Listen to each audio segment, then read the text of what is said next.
The Embracing Minds podcast, delivered by Embrace Nonprofit Organization. This podcast aims to improve our understanding of autism and developmental disabilities. We aim to discuss and share stories of inclusion, acceptance, autism special needs stigma, power, impactful, transformative ideas ranging from practical to social cultural challenges and more. With host Abe Ruales and co-host Ryan Terado. Welcome to the Embracing Minds podcast. Host Abe Ruales, co-host Ryan Terado. This episode is going to be a Halloween edition, spooky edition, scary edition, scream edition. Don't forget, guys, to like and share and subscribe to our channel. So today we have a very, very special guest. His name is Steve Gardenier. He is a great friend, sergeant of the New Jersey State Troopers. He's also an amazing broker. He's here to give us some safety tips, and we are glad to have him on our show. I'm glad to be here. That was a great introduction, by the way. I was thinking that the introduction should be a little bit longer, like 30 more minutes, but that was fine. What are your safety tips for young trick-or-treaters, young adults? So I'm a sergeant in the state police, primarily on Route 80. So we don't have general policing. When you introduced me to this podcast, I want to be well prepared. So I talked to multiple police officers in multiple towns. So for one, I got Hoboken Police Department here. So they gave me a whole, what they tell their residents, their children, and their parents, and all the residents there. And I also I live in Paramus. So I contacted a detective in Paramus. I also contacted a police officer in Fort Lee and also in Cliffside Park. And for the most part, they all generally said the same exact things. The list goes on and on when it comes to children. You never could be more overly protective of your children. The more the merrier. The number one thing that the most police officers say is communication when it comes to especially young adults, but we'll move to kids for the first part. Kids, it's better to have them in a group setting.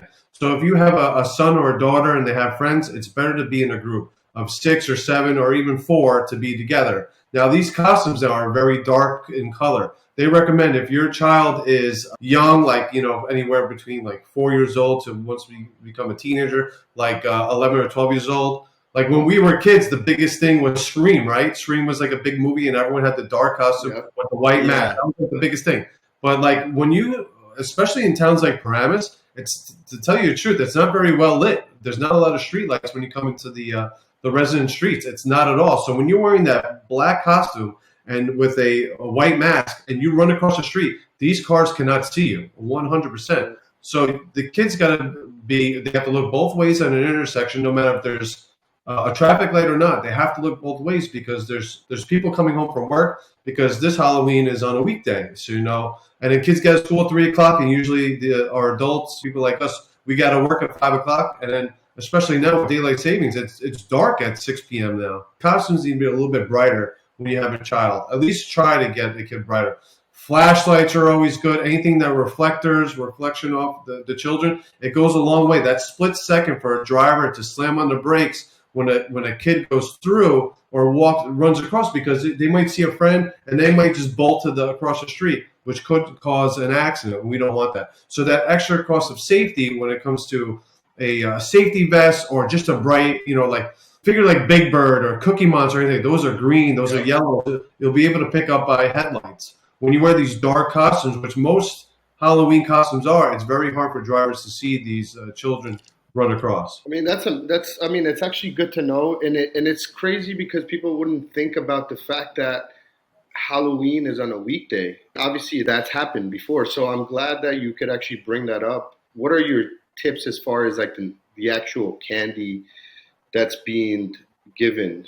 Everybody, for the most part, is a normal human being, right? That their initial thing is just to give. They go to Walmart or they go to Target and buy big bags of whatever, right? But there are others who may not, right? And who have a malice way of thinking. It's got to be the parents. The parents, so what you tell the children is like, listen, we're going to go out from 6 p.m. to 8 p.m. in Paramus to your child. You communicate with your child what you're going to do. Say, don't touch any of the candy until we're all done. You get them revved up like, all right, let's see how many houses we can hit in 2 hours. Kind of like make a game out of it with, a little bit of protection. Again, the communication's Very, very important. So you're going to tell your child, hey, I'll be on the sidewalk. You're going to run over to the door, hit the doorbell, and say trick or treat. Once you get that treat, you make sure you say thank you, and then you come back to me, and then we go to the next house. That's how you have to communicate with your son or daughter. That's going to be the best way. At the end of the day, we're going to go home, and we're going to put all the candy on the kitchen table, and we're going to go through it to see what we got. But what you're really thinking is to make sure that the candy is authentic. Is it real? Anything that looks a little bit different, especially now with the legalization of marijuana and all these edibles. Some of these things you see online and everything like that, like I saw one that looked like Sour Patch Kids, and it was actually an edible. And God forbid that there's people out there, listen, not everybody's nice out there, and some people want to watch this world burn, unfortunately, and we have to protect our children. So what we have to do is you put it on the kitchen table and then look at each individual candy to see what it is. We're grown adults to know what candy is. If you never saw the candy before in your 40 years of living, then it's probably not a candy. Just take it and throw it out. One, you're never going to find out where you got the candy from. And then tell your child, here's all the candy, and show them everything. And it's going to be so much, especially if you kid for 2 hours, you're going to have a whole bag full of candy. So one or two that you can pick out and throw out, especially if it's opened a little bit. If it's a little bit open just by mistake or anything like that, throw it out. It's not worth it. Just throw it out. Your kid will be fine. They might cry for a second because I'm sure the pack of Skittles is what they wanted, but listen, they can get no problem. What tips do you have for young adults with neurodivergent disabilities who are out trying to celebrate without having the real thought of what's going on? I mean, unfortunately, that is the case. They just see it as a celebration day. This is a day where they become maybe who they wanted to become, right? Some of them might even go into character. Ryan has a son that's 22 years old, and he is autistic. I'm sure this day for you, Ryan, or this weekend is a big weekend. With my son, he has to really be careful when he's crossing the street, just looking both ways. Like as a parent, you never do everything perfect. You live and you learn from your mistakes. So, Steve, are there any law enforcement training right now who are properly designed to engage adults or young adults or even kids with neurodivergent disabilities? Yes, there is. Every year we have to take a course in reference to kids that are autistic, even adults, everything like that. And the main thing is throughout all the training is patience. They don't communicate like us. We have to change the way we speak, the way we move our hands. We just have to be patient. Because some people might think they're not autistic right away. I hate to say it, but they are normal people, 100%. And when you talk to them, and then you realize right away that they might have autistic needs or something. They might be deaf. They might be nonverbal. You have to pick up on that right away. And then once you get that right away, they need your help, whether they know that or not. And you just have to stick with them and figure out who's their guardian, who's their parent, who they're with, and just calm them down because they're probably going through a lot of anxiety, a lot of stress because they're missing dad. Where's dad? Where's mom? Who are you? I don't know who you are. And you just have to be patient. Sometimes they don't want to sit down. They don't want to be out. You have to walk with them and see where they're going. Find out where they go. Maybe they remember where they parked or where daddy parked or everything like that. Because you just have to be patient. How long is this training? Is there a test that you have to finish in order to basically say that you're certified and able to take these calls? And then if so, is there advancements on the skills of what you learn? From the start of the video, you learn a lot more to the end of the video. So there's no test, but what it is, it's a lot of videos, a lot of scenario-based training. So there'll be a scenario where a police officer is talking to an autistic member of this community. Could be a Halloween scenario, and they find this gentleman by himself, and they realize autistic, and then they'll stop the video.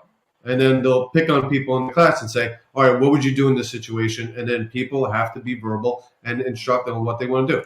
Listen, not every answer is going to be 100% right, and then everyone has their own way of dealing with other people. But for the most part, the general answer is just try to help this person to get home to its rightful family member and everything like that.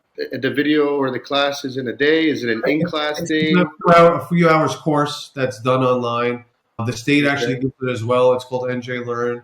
I could get back to you on how long it is, but it's long enough where you 100% do learn. So for you, it's different because you care, right? And you have a good heart. But let's just say there are police officers who really, not saying that they don't care about this, but do they have to watch the video? Is there an accountability to these videos and lessons that you're watching? Yes, there is accountability 100%. Well, first of all, the sign in with your login 100% to get the certification that you passed the course. The course itself does have, after every chapter, a set of questions. If you get it wrong, you're allowed to go back and change it, but there's not a pass-fail at. So everyone's going to answer in the right way. Nobody is out there trying to beat the system or anything like that. I used to work at the American Dream Mall, and the American Dream Mall always has every event you could think of: cultural, people with special needs, kids, children, adults party. There's a whole different, every culture is there. No matter if you're Spanish, white, everything. There's everything there. So you get to learn how different people react to police. You get to know how to interact, how to be with them. And it's so diverse and it's so great, especially for police officers or troopers that are there, because they learn to speak with all types of realms of people in the community, which is great, which builds up community policing. If you had to provide more education to law enforcement on neurodiversity, what would your personal intake training, or what would you recommend, or what would you do? Yeah, listen, there's never enough training for police. And I think in any profession, no matter where you are, you're in. It looks like you're in big time media. There's always new technology coming out. There's always something new. Always something new every year. There's something else coming out, and you have to get trained on that. You can play with these type of things yourself and everything like that. But when it comes to law enforcement, everything is changing. Social media is taking the world by storm. Cell phones are just getting more powerful. AI, all these things are crazy, and everything's coming along, and it's only going to just progress as time goes on. But young adults, listen, we were all in high school, we were all in college, we all had a great time, we all drank, even though we were under 21 for the most part.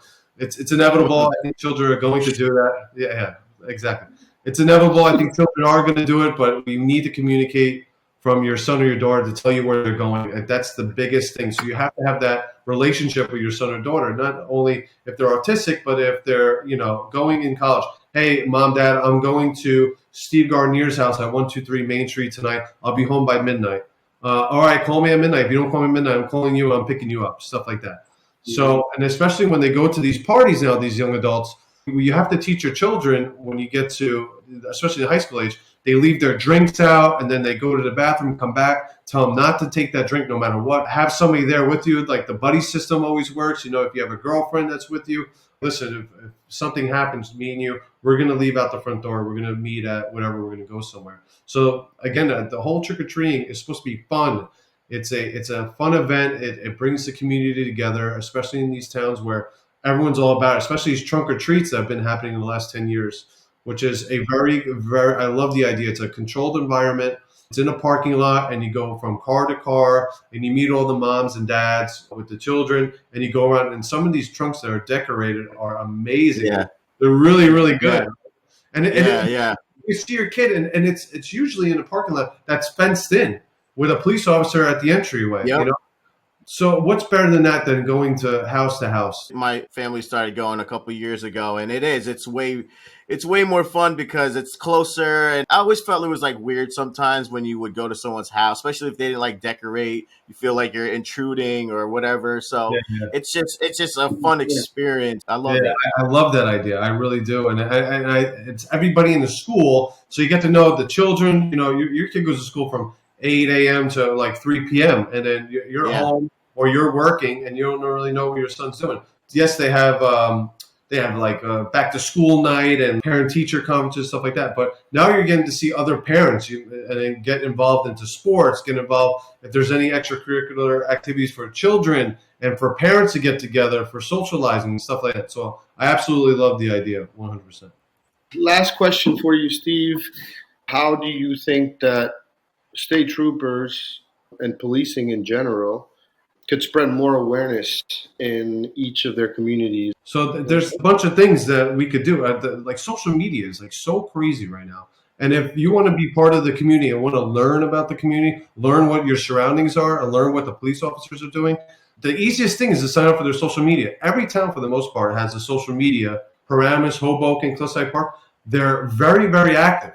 It's every little day, especially in Cliffside and Fort Lee, which I had the event for the donating the backpacks, and I did it in Cliffside and I did Fort Lee. And what they do is they do Cliffside on demand or for Leon Demand, and they do a wonderful job. It's like not even a 5-minute video, and it's like a weekend review of what the town did, what happened in the town, what police officers did. All you have to do is hit follow on Instagram, and you'll get this information. Now, when it comes to children with autism and everything like that, you have to want to learn. That's how it is. If you don't want to learn, you can't beat them into it. You can't beat a person to learn something.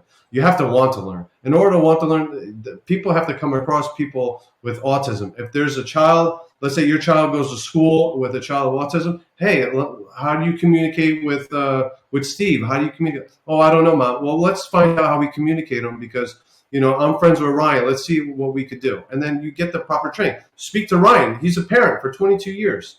My nephew has autism. He's an amazing kid. He could make anything out of Play-Doh. You name it, he can make it. He's verbal. He's great. He's a great kid. I love him to death. And I look at my brother and I look at my wife, and they're wonderful parents. And they keep saying it's all about patience with your child. Patience. These little key tips that we forget about could save somebody's life and then save somebody from getting hurt. So again, I want to wish everybody a great Halloween. Eat a lot of candy.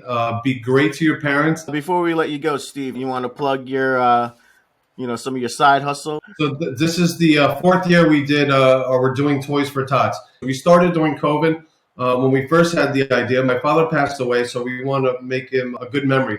He was in the Army, so we figured out over conversation that, hey, why don't we do a Toys for Tots this year? So COVID happened. It was at the Mad Hatter in Hoboken. At the time, we weren't allowed to sit at the bar. Nobody was allowed to sit on the stool chairs. But we had about 40 people show up and 500 toys. Fast forward to the third year, which is last year, we had 5,000 toys and over 200 people showed up. Wow. And then this year, we're expecting 7,500 toys, and we're expecting close to 250, 300 people.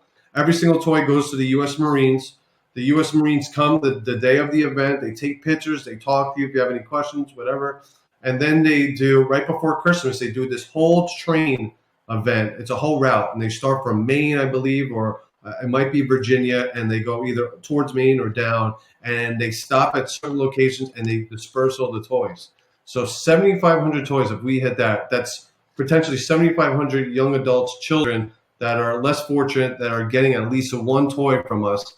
So the impact, it means so much to me. So again, thank you for all my donors and all the people that supported. I hope you guys all make it. It's actually at the Mad Hatter in Hoboken. It's December 7th this year at Mad Hatter Hoboken, 221 Washington Street. It starts at 6 p.m. What I'm doing this year, as I do every year, to give back to those donors is for every toy you donate, no matter what it is, you get a raffle ticket. And then I have people and sponsors that donate a 65-inch TV, 50-inch TV, experiences at American Dream, gift cards, you name it. And all you have to do is bring a toy and you have to be there. So let's say you bring me 10 toys, you get 10 raffle tickets, and you have a chance to win a 65-inch TV, which is probably upwards of $15,000, $2,000. Steve, I am a testament of the first one because I was there organizing it with you. And I would like to let you know that all of us from Embrace would like to donate 100 toys to you and your organization. I guess we can get on a different call about that and figure out how we can ship it to you and figure it out. But thank you. Dear to my heart, thank you from my family to yours. Thank you so much. That's 100 kids on Christmas. So thank you so much. That means so much to me. It really does. Thank you. Of course.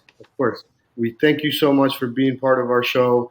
I'm sure this is not going to be the last one because I had so much fun on this one. Steve, thank you again so much. I think we could do another episode, maybe in Christmas or who knows. Sure, let's do it. I'm down. I'm a phone call away, whatever you guys need. So my Instagram is Steve_the Realtor. So Steve_the Realtor on Instagram. The name of my foundation is the Gardenier Foundation. It's a nonprofit. When it comes to the event, everything is paid out of my pocket, not the foundation's pocket, because I want every single dollar to go towards the children. Me and Christina, thank God, we've been doing okay work-wise. So we donate a couple things at the party. We have a face painter, a magician, we have a DJ, we have a photographer, we have Checo Photography, which is a 360 that goes around the toys, which we had last year. We have a light-up show that lights up the sky in front of the Manhattan, which I had last year. And we're hoping for some Giants or Jets alumni to come in and take pictures to donate their time. And I just want everyone to have an amazing time with no worries, and hopefully somebody wins the 65-inch TV. So, Steve, All right, thank guys. you, Thank you man. so much, man. all Thank right, you. guys. I appreciate your time, and have a great rest of your day. I hope you sell a house today. Yep, I'm trying. But thank you for what you guys do. Good luck to your son, Ryan, and I hope you guys all the best. Be safe. If you guys ever need anything, just call me. We are going to have one of our biggest events. This is going to be an inclusion gala and award ceremony at Club M2 Miami, December 15th. It's a Friday. It's going to be from 6 to 9. Head down to South Beach and we'll meet you at M2. There's going to be fashion show, talent show. There's going to be a live DJ, different vendors, informational tables. We're going to have food, drinks. There's going to be a live artist painting a mural. So there's a lot of things going on. Tickets and information will go up hopefully November, the first week of November. We aim to have every single person that we invite come and enjoy this. This is going to be a very, very affordable event for everybody. When people think of galas, they think of really high price, but we do not want a high price. We want to encourage every single individual and every single family member to come. So we're making this super affordable for everybody, and we'll see you there. Thanks, guys, for sticking around for the podcast and listening to the conversation. Shout outs to State Trooper Steve Gardenier. Make sure you guys follow, share, like, comment our YouTube channel, and follow us on all social media. Link is in the description. Thank you guys for tuning in again. Make sure you subscribe, and we'll see you soon. Thank you.